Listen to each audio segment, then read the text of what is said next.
wind turbines that kill birds and mar the landscape. This isn't what we signed up for, but this is what happens when we abdicate our relational care for every place and ecosystem and being on Earth and transfer that onto yet another quantitative cost-benefit paradigm. And you have lithium fields. The amount of pollution from these lithium mining operations for lithium-ion batteries in your Tesla, not to mention they catch fire periodically. Now, fair enough, I'm an emergency and trauma doctor. Gasoline cars catch fire more. I can tell you some horror stories, which I'm sure you don't want to hear.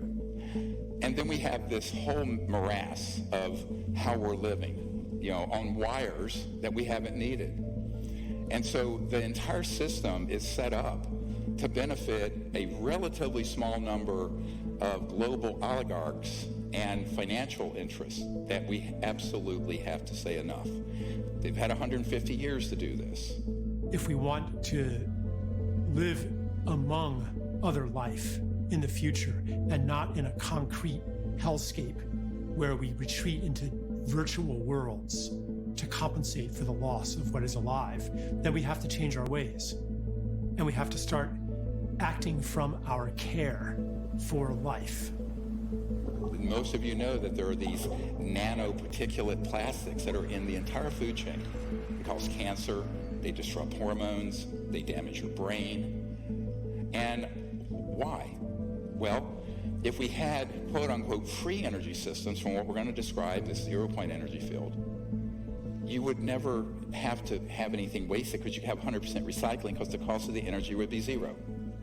And then we have all these famines happening around the world because of the absolute social injustice of a system that is driven by greed and scarce resources. When, as Tesla pointed out, there's an infinite amount of energy to be tapped in what has now been quantified as the zero-point energy field. How do you tap it? Now, mainstream science says it can't be tapped. It's there theoretically. Not true. And you're going to find out how untrue that is. International Panel on Climate Change, which issues annual reports about the dire state of things that we're facing. It says in their latest report that over the next decade alone, between 32 million and 130-some million people are going to be driven into poverty because of the changing climate in their countries. 3 billion people, almost half the world's population, has no way to cook their food. They have no way to heat. But what they're doing, they have to survive, is cutting down the rainforest and cutting down the scrub and shrubs in the desert. And you have what's called the desertification, where you have the growth of deserts going on exponentially. You can take maps from 40 years ago and now and just see the growth of this dead zone. Why? You have 3 billion people that don't even have, even if they had access to fossil fuels, they don't have access. This is how they're living.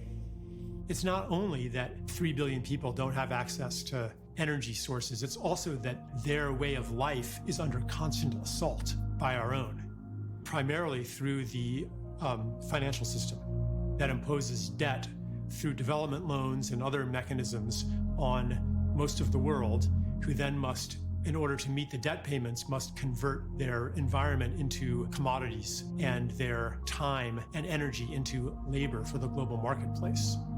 So if you don't include those kinds of issues, and you're only talking about let's bring more energy to the world so that we can raise them up to be like ourselves. Come on, it's not working. Being like ourselves is not working.